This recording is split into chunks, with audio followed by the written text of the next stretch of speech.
Ассалаумағалейкум ардақты ағайын. Мына ауыз су сататын дүкен болғанда автомат.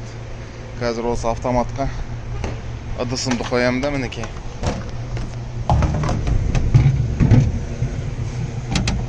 Мінекей біреу,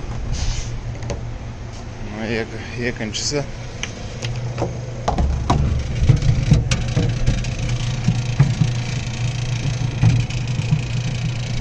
Мінекей енді осы суды толтыру үшін $1,5 кетеді. Енді қазір төлейміз. Енді.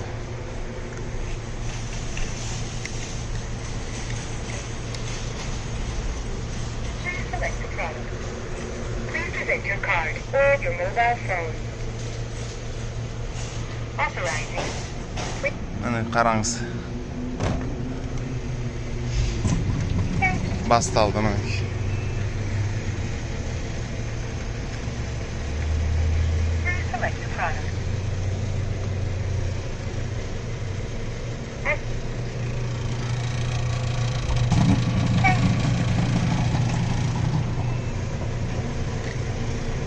Мінекей болды. Енді осы сулар толғаннан кейін көлігіме саламды алып кетем. Бұл ыдыстың мөлшері 5 галлон, 1 галлон 30 центтен, сонда $1,5 галлон кетеді. Енді карточкамен төлеген үшін 10 цент тағы алады, сонымен $1.60 шығады. Бір құйғанда негізі мен 5 ыдыспен келем, бүгін енді 6-шысы босап қалды, сол 6 ыдыс. 6, 9, $10 кетеді ғой, міне. $10 ауыз су бір аптаға жетеді бізде. Енді мынау негізі қымбаттау, негізі мен 25 центтен алатын жерім бар еді, қазір сол жерге барып едім. Осындай автоматқа 3 ыдысымды қойып, ақшасын төлебім.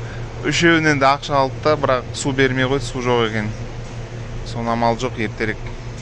Бүгін негізі демалыс.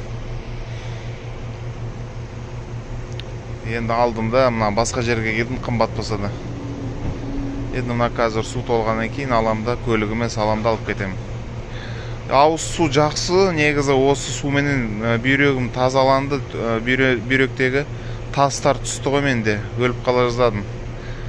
Қан болды, неше түрлі нәрсе болды, операциясыз әйтеуір үлкен тастарым қимылдап шығып кетті. Өте сапалы су деп ойлаймын. Сол Америкадағы жігіт арнасында қалай беріңіздер. Келесі кездескенше сау болып тұрыңыз.